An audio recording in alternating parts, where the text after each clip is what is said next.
जय हिंद।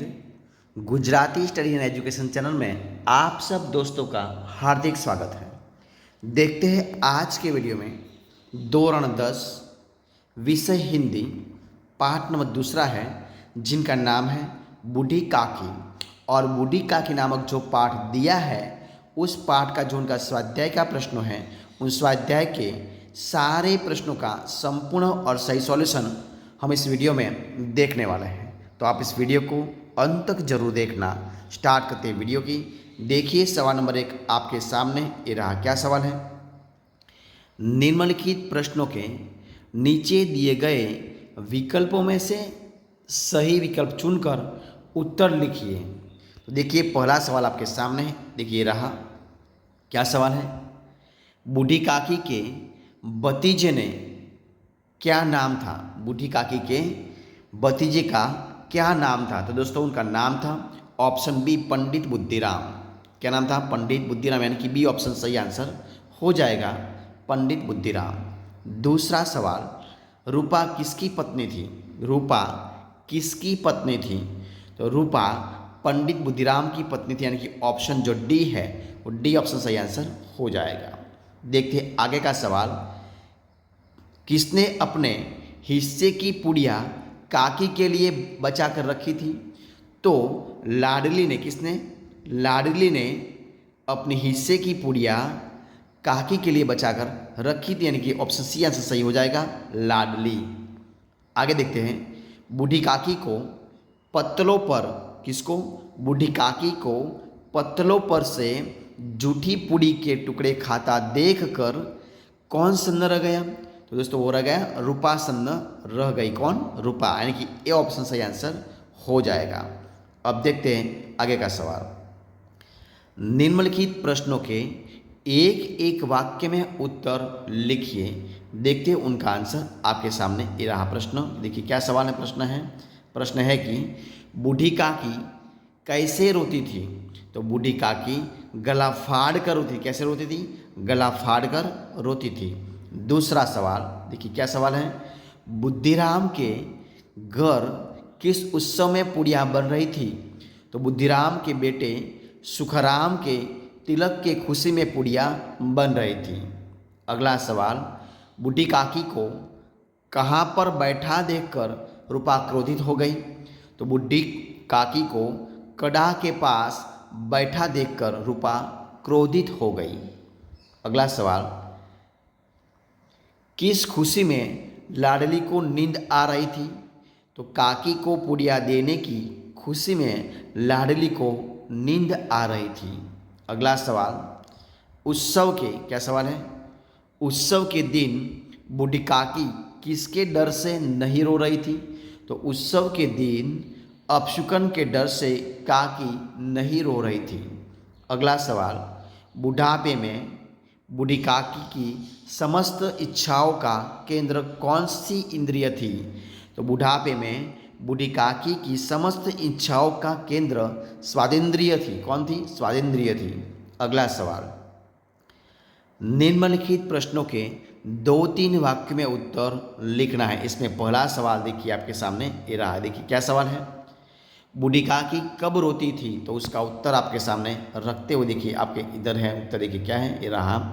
उत्तर है कि बूढ़ी काकी की समस्त इच्छाओं का केंद्र उनकी स्वादेंद्रिय थी।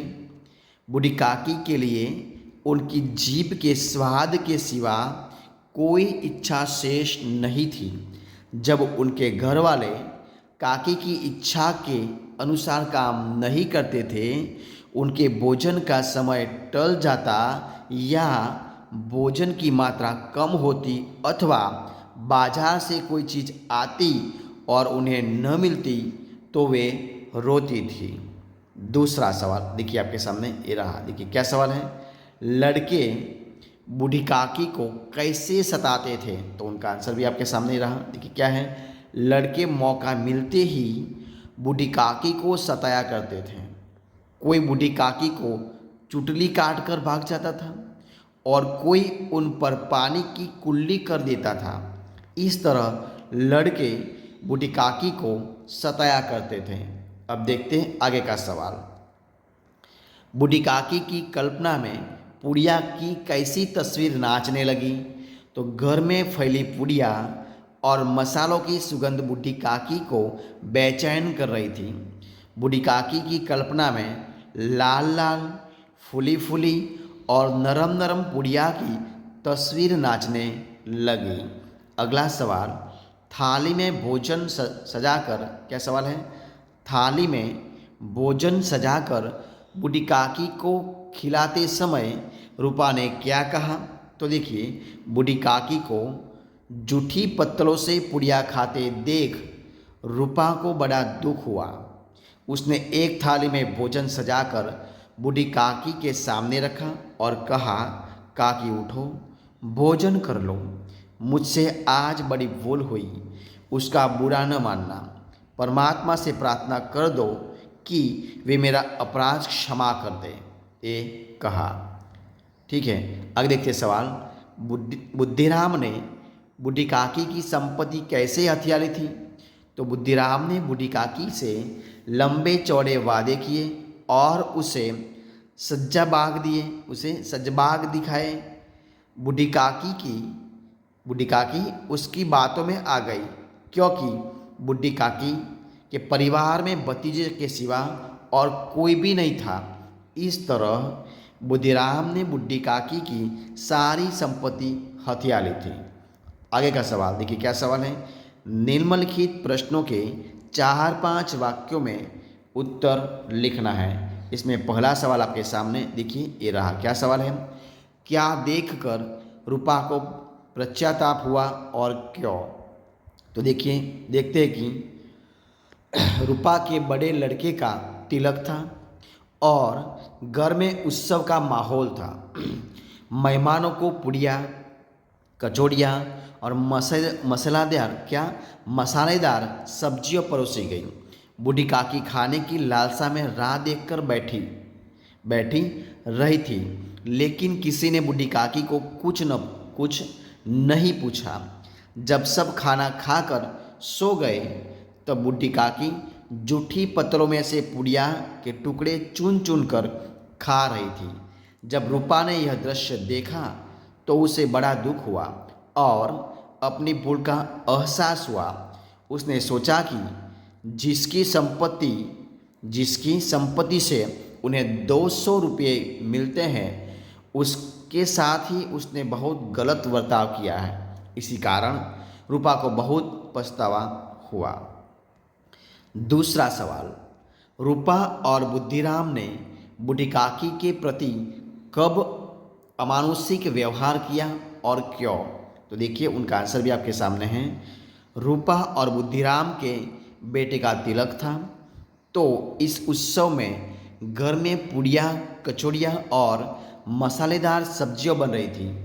घर में बने व्यंजनों की घी और मसाले की खुशबू बूढ़ी काकी को बेचैन कर रही थी। वे अपने आप को रोक नहीं पाई और कड़ा के पास पहुंच गई। यह देखकर रूपा क्रोधित हो गई। उसने काकी की बहुत भला बुरा कहकर अपमानित किया। अब देखते हैं, और दूसरी बार फिर बूढ़ी काकी आंगन में आई। उस समय मेहमान भोजन कर रहे थे। ये देख बुद्धिराम क्रोधित हो गया और दोनों हाथों से काकी को घसीटते हुए कोठरी में पटक आया।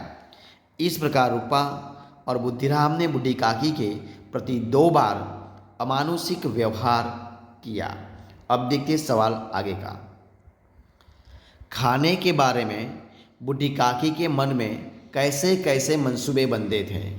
तो उनका आंसर भी आपके सामने रखते, देखिए रहा। बूढ़ी काकी को घर में बने व्यंजनों की खुशबू बेचैन कर रही थी। वह उसे खाने के लिए व्याकुल हो रही थी। बूढ़ी काकी की कल्पना में लाल लाल, नरम नरम और फूली फूली पुड़िया की तस्वीर नाच रही थी। उनके मन में खाने के बारे में तरह तरह के मंसूबे बन रहे थे।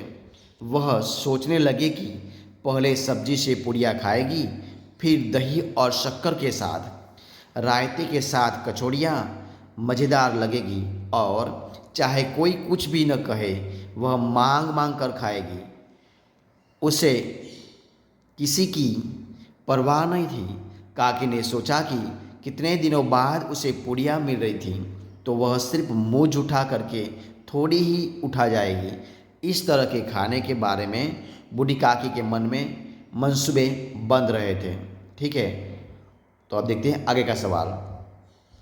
बुढ़ापा तृष्णा रोग का अंतिम समय है, लेखक ने ऐसा क्यों कहा है? तो देखिए उनका आंसर भी आपके सामने रखते हैं। अपने सारे जीवन काल के दरमियान बुढ़ापा ही ऐसा समय है जब मनुष्य अपनी सारी कामनाओं की पूर्ति करना चाहता है।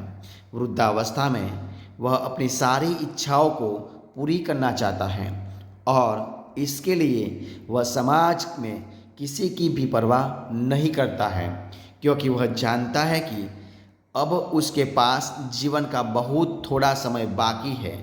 इसलिए लेखक ने ऐसा कहा है कि बुढ़ापा तृष्णा रोग का अंतिम समय है। अब देखिए सवाल आगे का, आशय स्पष्ट कीजिए। उनमें पहला है, बुढ़ापा बहुधा बचपन का पुनरागमन हुआ करता है। तो देखिए उनका आंसर भी आपके सामने रखते हैं। देखिए क्या सवाल है। यह माना जाता है कि बुढ़ापा दूसरा बचपन होता है। बचपन की तरह बुढ़ापे में हमें अंगों की कमजोरी के कारण दूसरों का सहारा लेना पड़ता है। बचपन की तरह बुढ़ापे में भी दांत गिर जाते हैं या कमज़ोर होते हैं, इसलिए हम सारी चीज़ें खा नहीं सकते। जैसे हम बच्चों की बातों पर ज़्यादा ध्यान नहीं देते, उसी तरह बूढ़ों की बातों पर भी ज़्यादा ध्यान नहीं दिया जाता है। बच्चों की तरह बूढ़ों को भी मान अपमान की ज़्यादा परवाह नहीं होती है। इस तरह बचपन और बुढ़ापे में अधिकांश परिस्थितियों समान होती है। इसीलिए कहा जाता है कि बुढ़ापा बचपन का पुनर्गमन होता है। अब देखते हैं सवाल दूसरा, यानी कि आशय है, लड़कों का बुढ़ों से स्वाभाविक विद्वेष होता ही है। कैसे?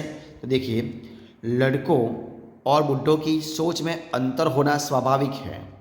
नई पीढ़ी और पुरानी पीढ़ी के विचारों में काफ़ी अंतर होता है।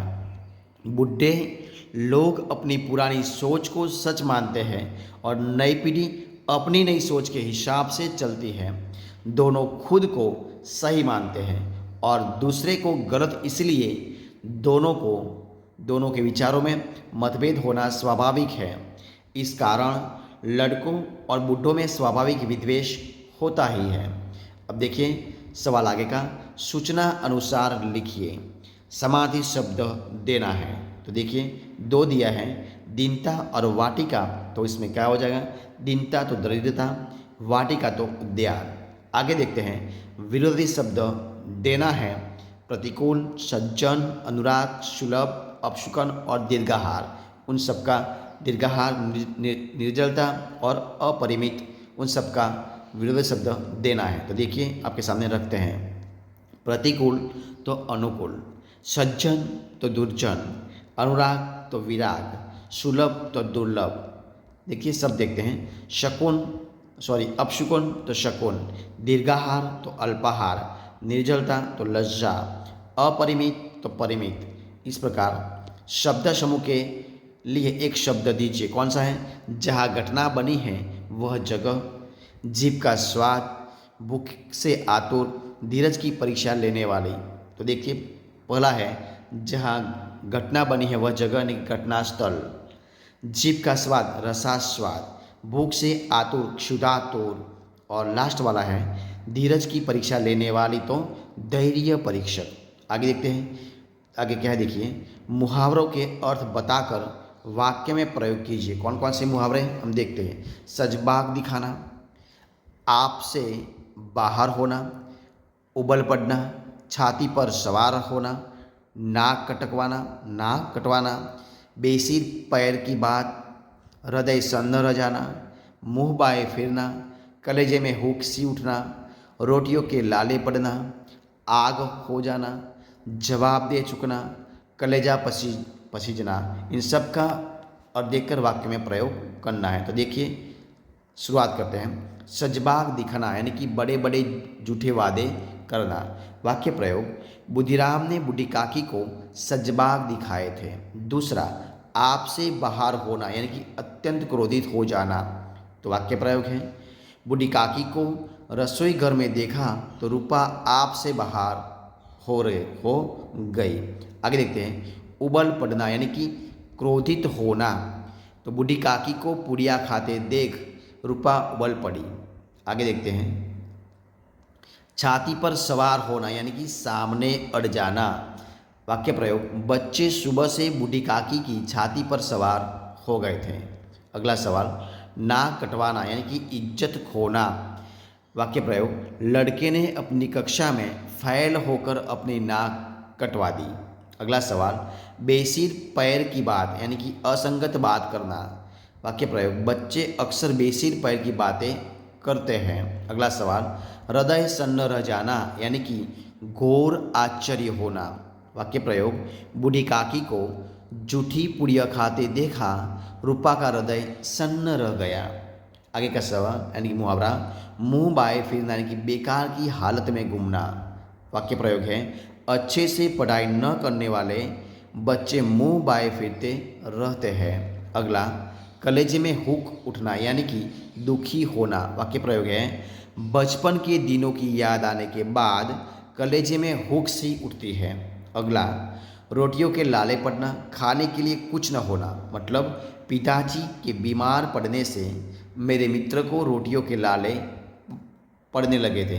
अगला सवाल यानी अगला मुहावरा, आग बबूला हो जाना यानी कि बहुत गुस्सा आ जाना। मतलब देखिए वाक्य प्रयोग है, अपनी बेटी का झूठ सुनते ही उसके पिताजी आग बबूला हो गए। अगला, जवाब दे चुकना यानी कि साथ छोड़ देना। उम्र के साथ हमारी याददाश्त भी जवाब दिया जाती है। अगला सवाल, कलेजा पसीजना यानी कि दया आना। तो उनका वाक्य प्रयोग है, बूढ़ी काकी की हालत देखकर रूपा का कलेजा पसीज गया। अब देखते हैं आगे का सवाल, छंदी विच्छेद कीजिए। कौन कौन सी है?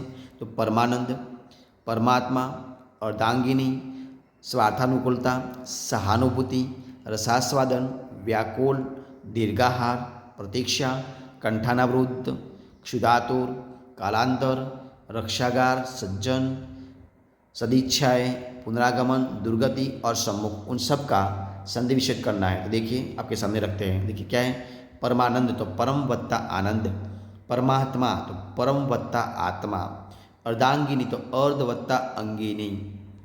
आगे देखते हैं, स्वार्थानुकूलता यानी कि स्वार्थ वत्ता अनुकूलता, सहानुभूति सह वत्ता अनुभूति, रसास्वादन रस वत्ता आस्वादन, व्याकुल वी वत्ता आकुल। आगे देखते हैं, दीर्घाहार दीर्घ वत्ता आहार, प्रतीक्षा प्रति वत्ता इच्छा, कंठाना कंठावरुद्ध कंठ वत्ता अवरुद्ध, क्षुधातु क्षुधा वत्ता आतुर। आगे देखते हैं, कालांतर काल वत्ता अंतर, रक्षागार रक्षा वत्ता आगार, सज्जन सत्य वत्ता जन, सदिच्छाए सत्य वत्ता इच्छाए, पुनरागमन देखिए पुनः वत्ता आगमन, दुर्गति दुहु वत्ता गति, सम्मुख सम वत्ता मुख। इस प्रकार संधि विच्छेद देखते हैं। विग्रह करके समास का नाम लिखना है। देखिए आपके देखिए क्या है, क्षुधातरु, सदिच्छाए, क्षुधावर्धक और रसास्वादन। तो देखिए आपके सामने रखते हैं। देखिए क्षुधातुर तो क्षुधा से आतुर, करण तत्पुरुष समास होगा। सदिच्छाए तो सत है हईन इच्छाओं जो यानी कि कर्मधारय समास। क्षुधावर्धक क्षुधा को बढ़ाने वाला है जो यानी कि कर्मधारय समास। देखिए रसास्वादन तो रस का आस्वादन संबंध तत्पुरुष समास होगा।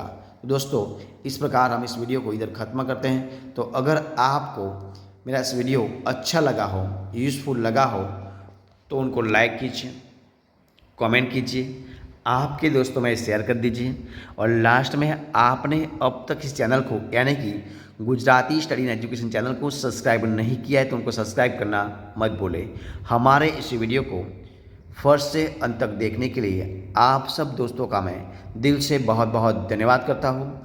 फिर मिलेंगे एक नए वीडियो के साथ, नए टॉपिक के साथ। तब तक बने रहें। जय हिंद, जय भारत, बेस्ट ऑफ लक।